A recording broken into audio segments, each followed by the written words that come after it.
Over the last 2 weeks, I've been participating in LongTime's TUT Cup, which is a manual PvP tournament that's free to enter, anybody can join, and then it begins with qualifier rounds and then moves into a best of 8. I've been lucky enough to be in these semifinals, and so what we'll do is we'll take a look at these semifinal matches all the way to the final, and I'll be commenting on the matches as we go.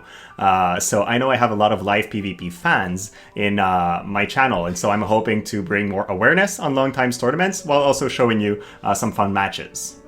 Now, if you're not familiar with LongTime's content, he's a Twitch streamer, he's a YouTuber, he organizes those tournaments on a roughly monthly basis, and so I've put links to all his stuff in the description below, and please, go ahead, follow him, and get more awareness on this guy, because I really love what he's doing. There were a couple rules for the TUT Cup. First of all, these are best of 3 matches, so you have to face the same enemy several times before you're out. You can only bring a single tool among a Quickener, Keenblade, or LD Res Limit Break. So if you activate Keenblade, you can't have any of the others. If you have a Quickener, well, you can't have another Quickener, or Keenblade, or use LD Res Limit Break, and etc. So that places some limitations on what is usually viewed as the strongest stuff. Then you cannot have more than one cost 100 unit in a single team, otherwise it's a little bit too strong. And then finally, all teams need to have at least one MR or lower unit to have some variety. So very interesting rule set.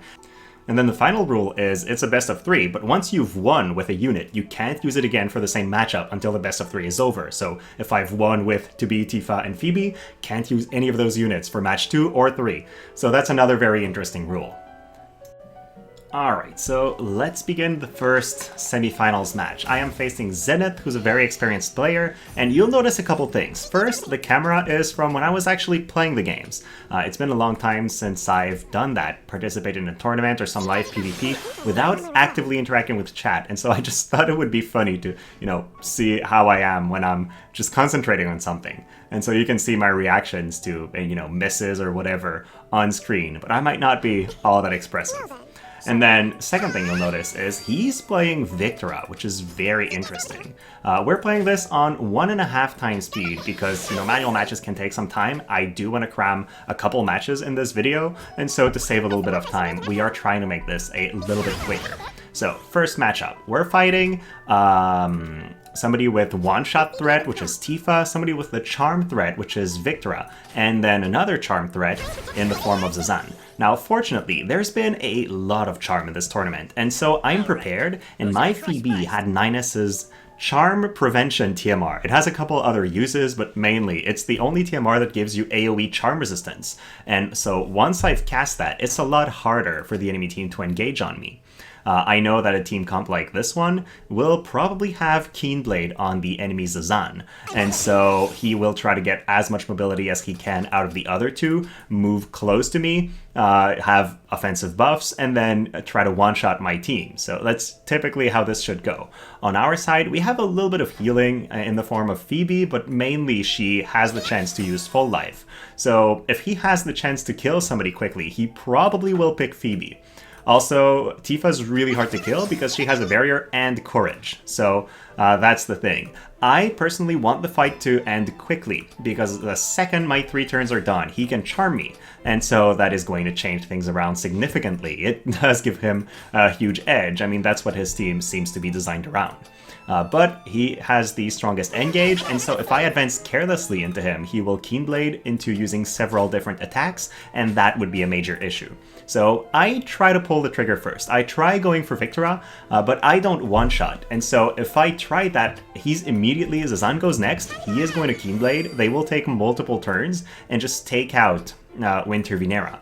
Also, the enemy Tifa is probably able to one-shot my Winter Venera because of the type difference. I've had that matchup in class matches a couple times, and I don't want to see her die because I would be losing 1/3 of my team. So when she takes her turn and I notice she can't kill the enemy Victora, I just move my Venera to the side, far away from the enemy Tifa. Now he can attack, but at least he's not able to one-punch anybody on my team. His Victora has the advantage over my Tifa, but again, courage is a thing, and Tifa's rather bulky as it is, so I still expect the enemy to need at least 3 hits to take me out at that point. So he jumps. At that point, I wasn't sure who he was jumping on. I assumed he would probably go for Phoebe because she's the one that brings the quicken and full life threat, and she's pretty squishy, but I guess he did not have the one-shot because he had chosen the Tifa. So here, I can attack Victra, and you can tell how much damage she takes. If I'm using the barrier breaking move, she takes massive damage. I choose not to do that though, because I know I've got another strike attacker that I can use to probably chain on top of that and kill her. So with that thought in mind, I figure I'm just going to hit from my starting positions and run away, but I end up running out of time and skipping my turn. So here I am with Phoebe. I consider healing, but it's not going to be enough for the enemy to need 2 actions to kill me. And I end up considering my actions way too long and skipping yet another turn. Really bad play on my end. What I probably should have done at that point is quicken Tifa, because she would have been able to either go back into the enemy team, possibly stun, do something. But yeah, I mess it up. And so here, I'm playing Winter Venera. I have a couple choices. I could try to hit the Zazan, but really, my only good choice is to cap the chain before Victra plays another turn and take her out. At that point, fortunately, my Venera is still rather far away from the enemy Tifa. I don't believe she can Omni-Strike me, and so I think I might be safe, but she still has damage and type advantage. But my expectation is that I will not die. Still, I decide to quicken my own Tifa because she's lining up for a double turn, which is very, very powerful. And I misinterpreted the damage that the enemy Tifa could do, so I end up losing my Venera right away.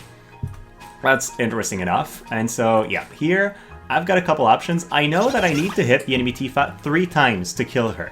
I begin with the barrier break so that I'm able to follow up, and also that allows me to kill her with a basic attack afterwards, generating a little bit of AP again. So that's pretty important because I still have an enemy to kill afterwards. Now, you might be thinking, well, Tifa's still alive.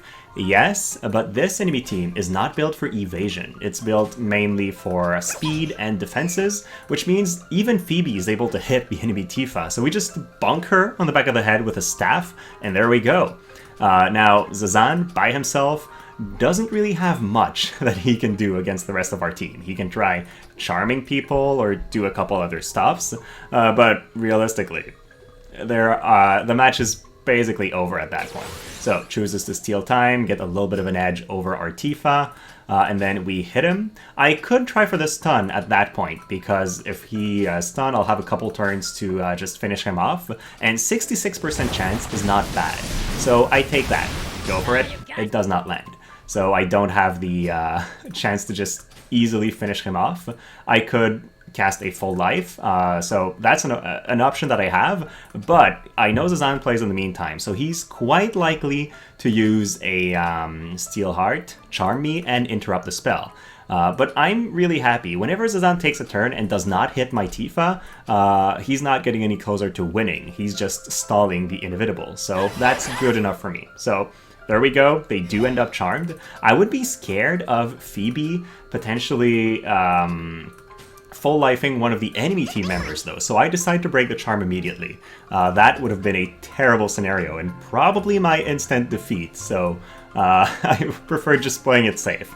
And then I have time to quicken Tifa, and at that point, with another time to hit and the AP to use one of her powerful abilities, I'm pretty sure that Tifa will be able to kill.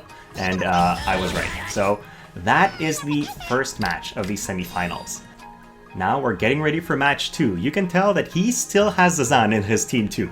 As I said, lots of charm in this tournament. But this time he's running Victra again and Ketone, so he's trying really hard to make Victra work, while I'm running my team that has been the strongest throughout the tournament.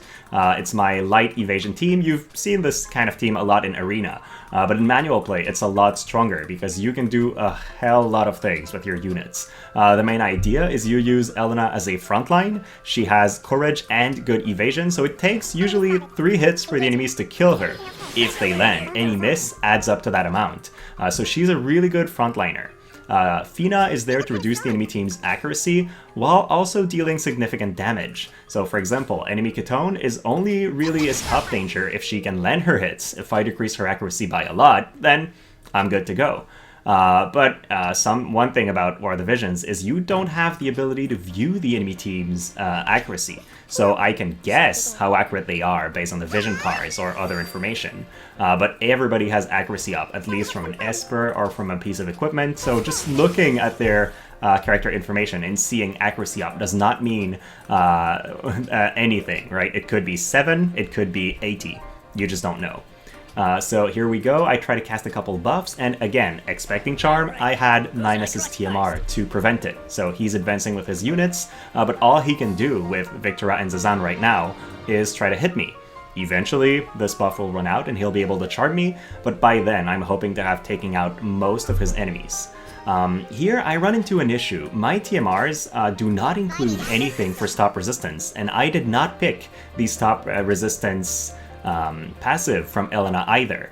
The reason for that is I decided to equip the Summer Lilith's TMR on my Fina so that she would have the option to hit from a very, very long range. But in this matchup, it would not have been useful, and so, I ended up just not having the right TMR for the job. But that's the thing, it's blind matchups, so you don't know what you're going to fight ahead of time, and so I prefer being able to cover multiple different scenarios. So here I know that the enemy Ketone will be able to pick whoever they want and stop them, and that's what they do. They choose to stop our Elena, so we lose somebody very early in the fight. She will eventually unstop, but I don't know how well the other guys can fight the rest of the match without her help. So at that point, my impression is that this match is not going well. Fortunately, I did put on Charm Resistance, and I do have a pretty good damage threat on my other guys.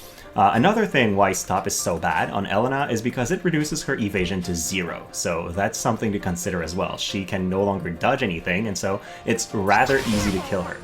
I decided to throw my second Sparkle Shower on the enemy Victora. The reason for that is my kill phase also rather evadey, so if I decrease everybody's accuracy across the board, there's a pretty good, or at least a much better chance that I just dodge an incoming attack.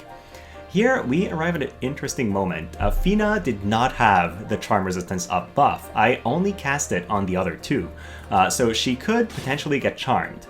But then if they charm Fina, I'm just going to go ahead and deal significant damage to them.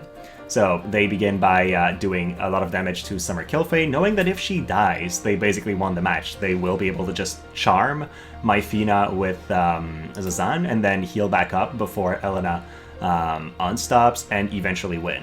But fortunately for me, Ketone does not have the damage to Drain Force me from that position. So I look at my options. I want to make sure Victora does not get another turn. She could charm me. And my only option with enough damage to do that is the Shield Breaker ability. I would have loved to be able to use the Black Panther Punish, which also heals me back by a lot, but it's just not an option. And then I choose to move in a position where I can throw a healing ability to target both Elena and Summer Kilfei. That way, if they decide to build a chain on Elena and eventually take her out, she will be back to full health. And then Zazan plays right before Fina. That is a scary scenario to me because he can charm her, and that's exactly what happens. Fina begins casting, and then heals the enemy Ketone to full. I'm pretty happy about that turn from Fina. She did not hit anybody on my team, she did not bring a full life on the enemy Victora, and Ketone would have healed back to full anyways using Drain Force, which you can see right there. So Summer Kilfei gets a turn, and I know that Fina's next. If Fina plays, I'm dead. They're going to full life their Victora, and I just lose the match. So I decide to hit both the enemy Zazan and my Fina with that ability. At that point, I'm thinking, either my Fina will be able to finish off Zazan, or she will have potentially time to heal before something happens. So I look at my options, go back for a Sparkle Shower, and I have just enough damage to kill Zazan. That's pretty lucky. I can't say I planned for that, but it happened, and so that's a huge advantage for me.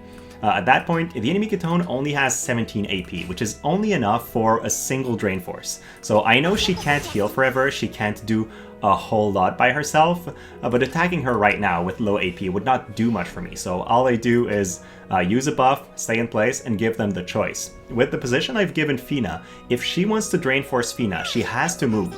But they just decide to end the match, knowing that it's over. Ketone can't win that by herself.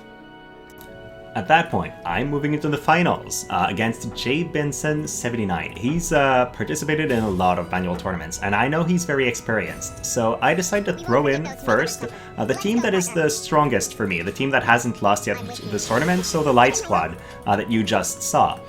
Interesting fact, I was planning on playing this team, but the first player that I've seen use this team is actually Jay Benson. We matched up in the first wave in the qualifier rounds. He used that team and obliterated mine. And so I ended up finishing it, and I'm using something that he's inspired mostly.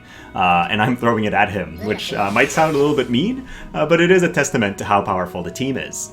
So we have Lightning on one side, while I have a tanky light team, but I can't survive their attacks that well. So basically, the victory there is going to go to whoever can strike first. I do have an edge in range with Fina, but they have AoE and missile resistance, so I won't be able to do all that much with her.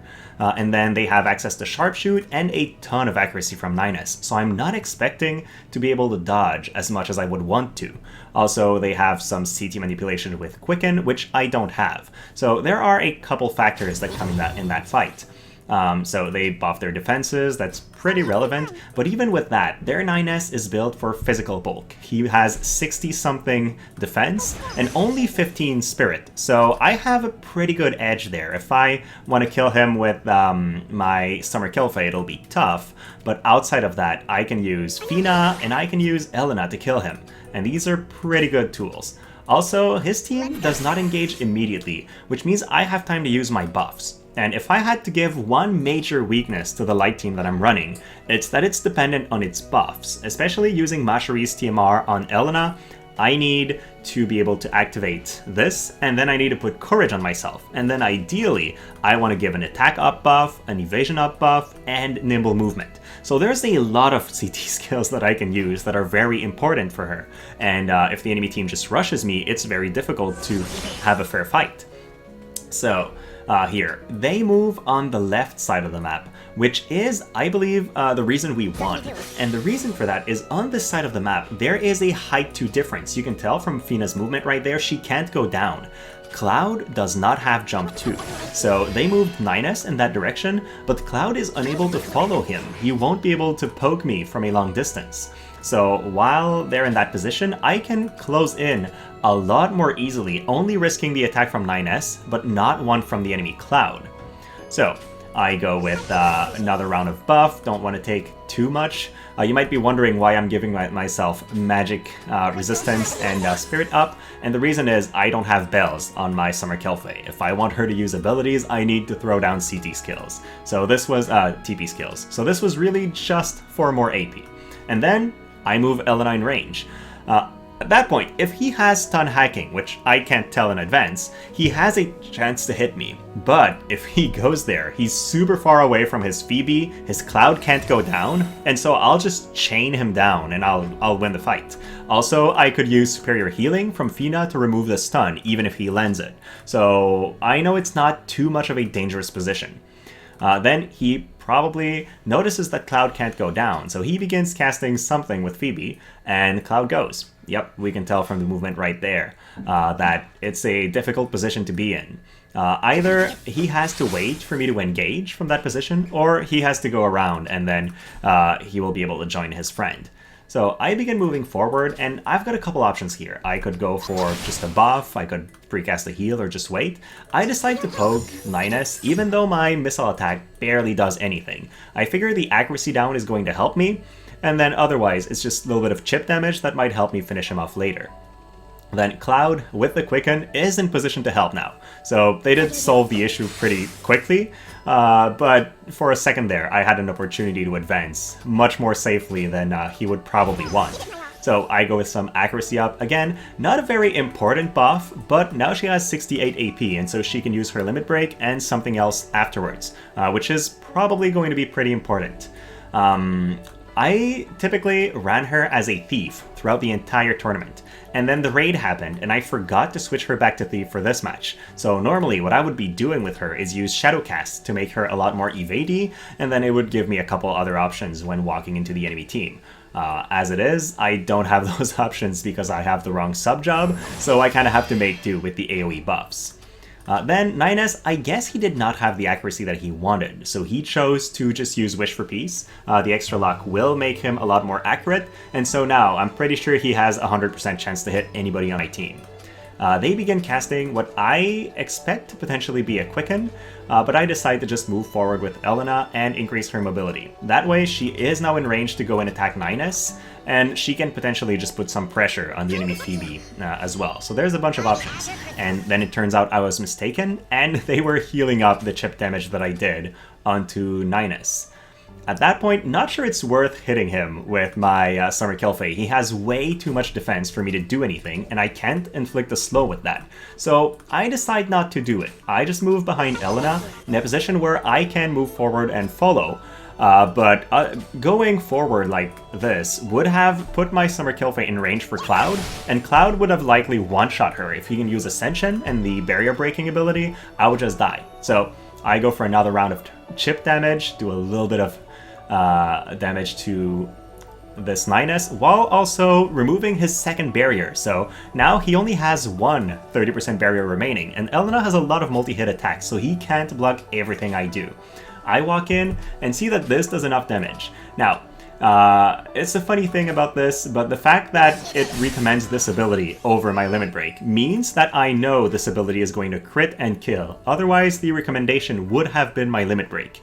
So with that knowledge in hand, I go for the crit, and I take out 9S thanks to the chain from Fina.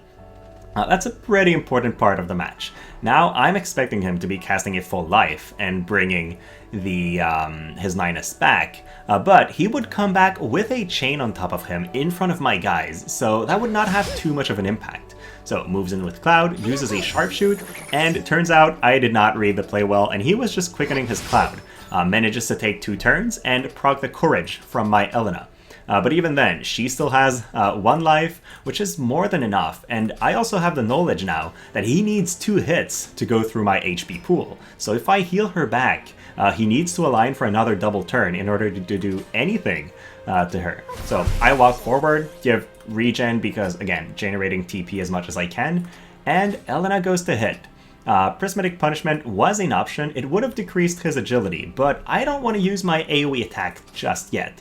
Feels a little bit too early, especially since I could potentially place one on all his units. So I decide to use a single target ability and increase my agility, hoping for eventually a lap.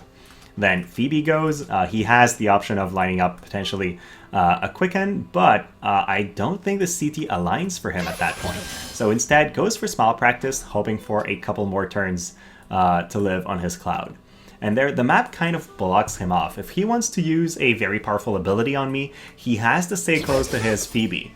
Goes for the triple slash and does not get enough crits to kill me. I wonder if he could have at that point, but I was expecting to potentially die.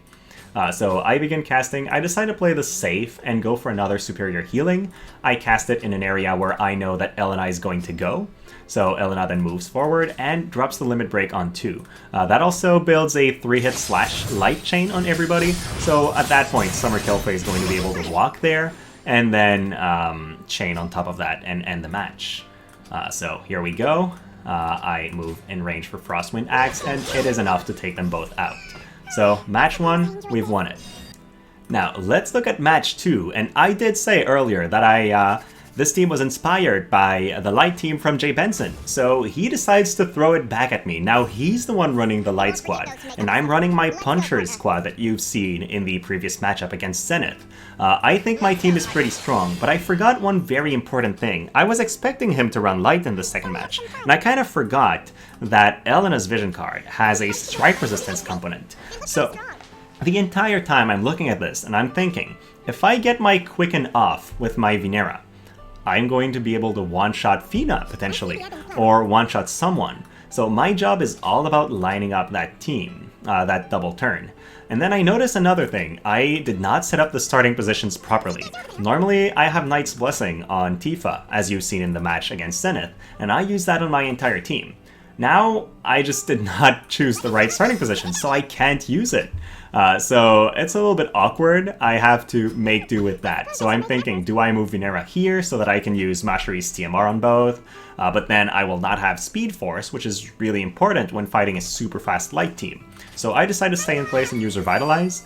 Another reason for that is Winter Vinera's limit break is by far her highest damaging ability, and it costs a ton of AP.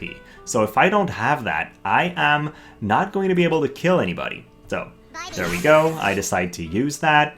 They have Courage on their team, so, you know, it's the kind of setup where Elena's super hard to kill, and they just do crazy damage as well. So I use one of my buffs with Tifa, and I'm thinking, do I advance? And it's a really, really tough call advancing into this enemy team because they have Fina. She has crazy range, and to be honest, she also has a lot of damage.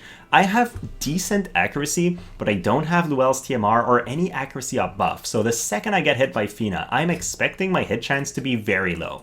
And here, I'm going to make a mistake. I'm going to use a buff and move out of, I believe, Tifa's range. But maybe not. I thought I moved... Oh, there we go, so we're going to go again. Never mind me. So they keep going for their buffs, and this is a very slow beginning of a match, because we're both very wary of the other. He knows that I have Quicken. He also knows that he has better range, and as I've put it earlier, the light team loves their buffs. If they are able to throw out all the buffs they need, they're basically guaranteed to fight, so he has no reason to close in. Also, he's running Fina with the sub-job that gives her Cheer, which is pretty cool. He can now have Protect on his team, and that further reduces the damage I can do. So now, Victoria just took a double turn, I use Iron Buddy stance, and I forget that I was placing her in order to use Mashari's TMR on everybody. And so I just move her away from her correct position. Don't ask me why I did that, it was just a bad call. So I'm left with Tifa having the opportunity to cast my Mashari's TMR on only a single person.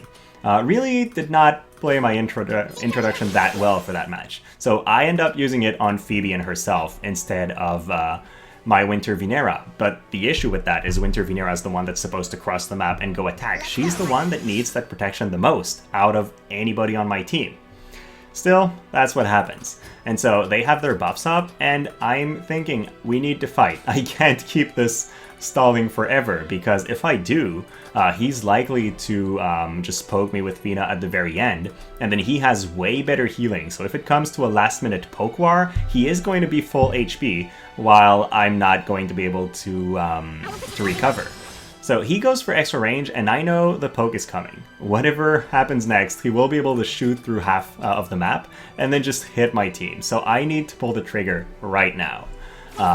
They have Shadowcast, they have Evasion, their team's ready for me, but I did whatever I could to prepare. So Tifa begins moving forward, renews another of her buff, because I want to be able to do potentially one-shot somebody. If I can do that with an empowered Overpower, or Omni-Strike, then I'm able to potentially one-shot Summer Killfei, and then moving on to the others might not be so bad. I also have aligned the double turn with Vinera, which seems very important. The enemy Elena will play in the meantime, but I'm not expecting to die. So I go forward with my Vinera, and I choose to Poison Mist my own Tifa, so that I can reach the enemy Fina. This is a play that I planned for in previous matches, so my Tifa had a Marshmallow hat so that she has less chances of getting poisoned, and also more accuracy in case we're fighting an evasion team. So here we go. Vinera's in position. She is getting quickened right after Elena goes.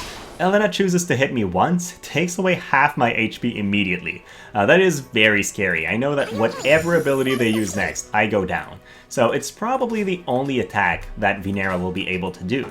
And look at that low damage. I was expecting her to potentially one-shot, and we are very, very far from a one-shot right now. So I look at those guys, I see that my hit chance is best on Summer Killfei, and so I decide to hit her and move back, because that way I could potentially put her in full life range or quicken range from my Phoebe.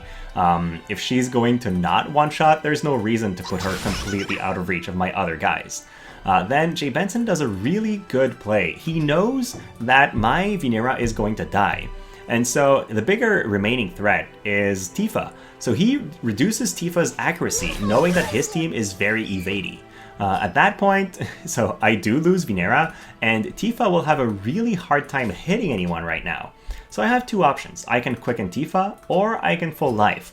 Knowing how low of an accuracy Tifa has, I should have used the full life, but it's not. I did not recognize that before, so I have a 36% chance to hit.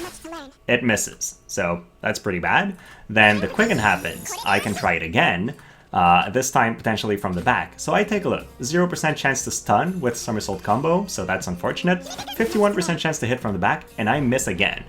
At that point, I'm pretty much convinced that the match is over. I did everything I could to control it. I did not necessarily play it very well, but he capitalized on every single mistake I did. So, hits my Tifa very hard. He's still full HP, still has courage. So, you know, all the odds that I could have in my favor are gone. So he chooses to burst down my remaining damage dealer, which is a very good choice. Also heals back his Summer Kill to full, and I try to go for the full life play and move back, but even if it works, you can tell from the turn order right now, my Venera is going to come back to life, then he's going to be able to hit her before she plays, and she still has a chain on top of herself. So that's a pretty rough scenario. So full life does go, and then as you can tell, he goes, he has the chance to hit me, and enough AP to do so. Gets a frostbite, that's fine, it's not a kill, but then Elena's coming as well, and that will finish me off for sure. So Venera dies before she can do anything. At that point, all I want to do is not, you know, give up. I don't want to be unsportsmanlike, so I decided to just cast a Meteor and wait for my eventual execution. So they move forward, I do cast a Meteor, and this time it hits. So apparently this is what I needed. If Tifa had that kind of accuracy, the match might have been a little bit different. But unfortunately for me, it was not, so I take a first hit. I begin casting yet another Meteor, thinking one day this Killfei will go down. And then Fina, I believe, puts an end to my dream right there. So match 2 is a defeat for me. Let's now move into the finals. And this match, I took a really big gamble. I wanted to run my water team. I love running on conventional teams, and after, you know, playing fairly meta teams for the rest of the tourney, I really wanted to finish it with a bang. But Jay Benson had showed he had a double lightning team in match 1, and so if he brought that team back, I would just have been completely butchered by an enemy Cloud. Fortunately for me, he did not, and he instead brought double evasion, Windy Girls with Phoebe. Now, that enemy team is still very threatening. I have built my Ramada for accuracy, and my Summer LCRL has a little bit, but outside of that, we are relying on 2 guaranteed hit abilities. Summer LCRL has her Limit Break, which is a single time, massive AoE damage guaranteed hit, and then Moore has Unevadable Pain, but it's a rather low mod ability, so it doesn't do a whole lot of damage. I need to be able to land other abilities if I want to hit. Now, if I ever get to hit Phoebe, she's going to die in a single hit, probably. So that's a good thing, but he's not likely to put her in front. So here I start weaving in my buffs. Both teams really want their buffs because there's Courage, there's a bunch of other stuff, and I have a single chance to do a massive amount of damage to his team, which is using Keen Blade. If I'm able to trigger that at the right time, I can potentially just burst 1 or 2 of his characters. And the second he loses a damage dealer, I have the advantage. Because with his Quickener, he can't really do much, while on my end, I have 3 characters that can do very significant damage. So, he's placed himself, and I'm looking at the map. Their Tifa is 1 square too far for me to hit with Ramada. She might seem super far away, but Ramada has an ability called Dread Spear Drive that can fire up to 6 squares away, so she's basically a gunner in that regards. So I'm waiting for him to commit a little bit more, so I can hit him, and I'm really just waiting for Ramada to use Keen Blade whenever he starts approaching. That's my game plan. I know Tifa has a possible stun, which is quite likely to work on one of my other 2 characters, and I'm really hoping he doesn't just use Omni Strike to one-shot Moore, because I don't have any revives, but I do have heals as long as Moore is alive, so she's kind of the character I want to protect the most. So here, I know the strongest abilities that this enemy team has are single target attacks, so I will go for some single target resistance and also water attack up, hoping to be able to 2-shot his characters and maybe 1-shot if it's Phoebe. So here we go, Tidal Calling, we've got a good buff. and the nimble movement, especially when fighting an enemy team with quicken and better movement than what I have, it's really important to try to match that. So that's what I go for. In his side, he has already had time to cast all the buffs he's going to need. So I feel like waiting is not necessarily to my disadvantage here. Both teams have already their most important buffs. So I take a peek, see if I can land a hit, but no, there are 7 squares away from any position I can reach instead of 6, so I can't. I decide to place Ramada here, which is a little bit risky. With a double move from their Tifa from here, they are able to hit my Ramada with an Omni Strike, which could potentially be a one-shot. Ramada has a slight weakness to strike attacks, so that also factors in. But I'm taking the bet that if he commits just to kill my Ramada, then I'll be able to kill him with my 2 more important characters, so it's not too bad a trade. So I decide to move here, but then I noticed that I would also give an Omni Strike from Tifa on my Elsie, and that is undesirable, so I decide to place her a little bit behind. And then he could potentially align for a double turn or some power play with their Tifa. So they have a pretty solid option right there. So that's what they probably choose to do since Phoebe just begins casting. And then, yeah, I'm looking at Tifa. She's got 73 AP. She can use whatever move she wants. But if she doesn't kill Ramada, I will fight back with a Keyblade and then take a couple turns to hit her. So there we go. They play the Quicken power play. And Tifa's right there. And then she has a couple really good options. She could choose to stun somebody, could choose to Omni Strike Ramada to one-shot, or she could choose to hit everybody with an Overpower clause and decrease our accuracy. But what she chooses is the stun, and I think this is a good call.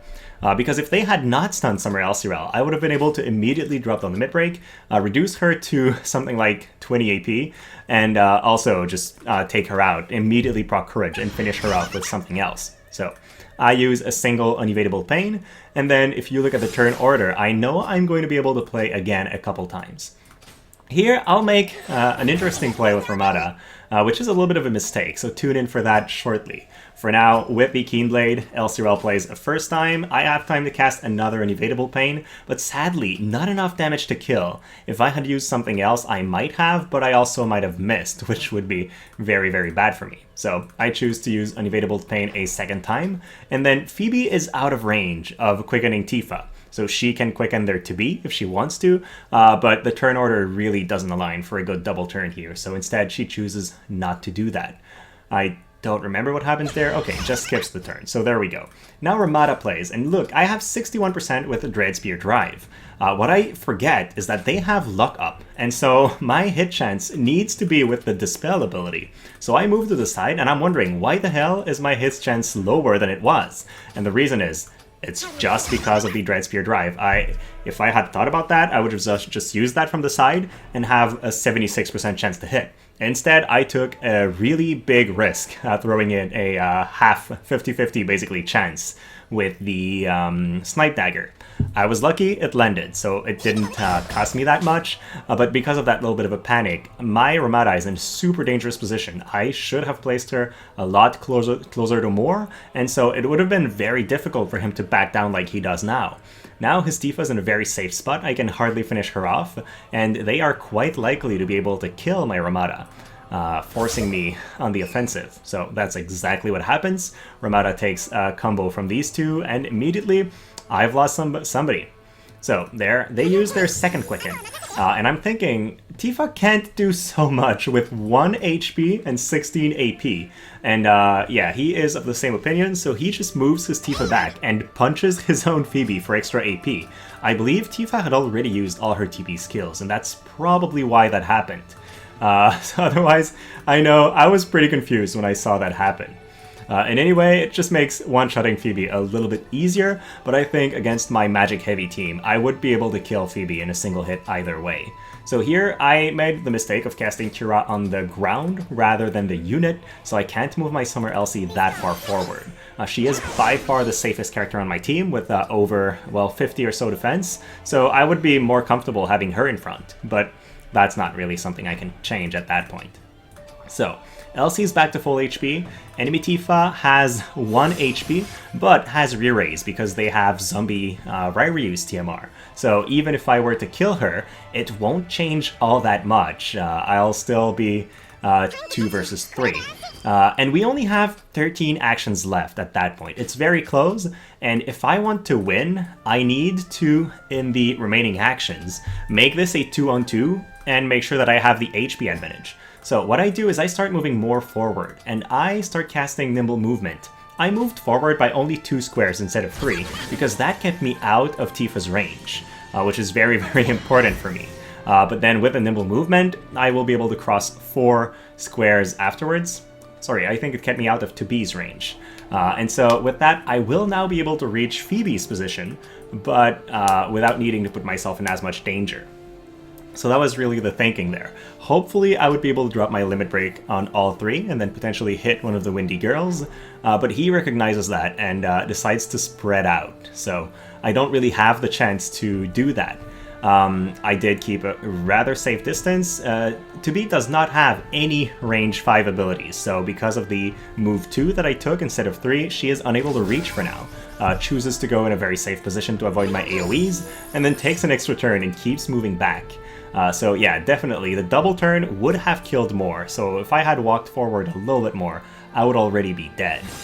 Then, you know, we see the action count go down drastically. 6 actions left, so we can tell it's probably going to be Ramada, more, basically a single remaining turn on everybody left on the battlefield, and then that's it. So they move Tifa a little bit back. She has 2400 HP, which is not enough to survive any kind of attack.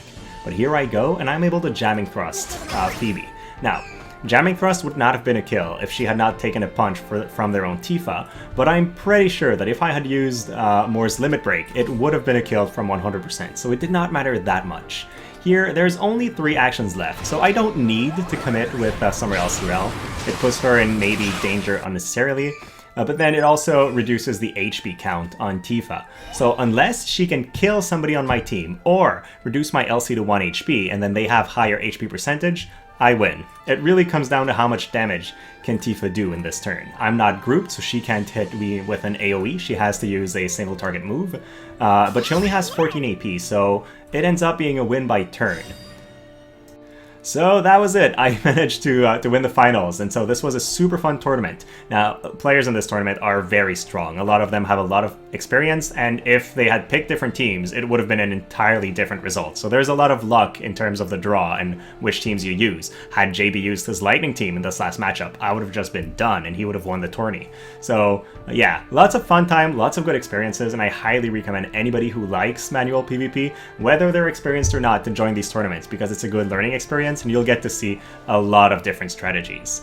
But that was it. Hopefully you found this entertaining. I really wanted to share my matches once the tournament would be over. So that's it. And then we'll see you soon with some class matches videos, which are coming very shortly. So have a great rest of your day, guys, and I'll see you next time.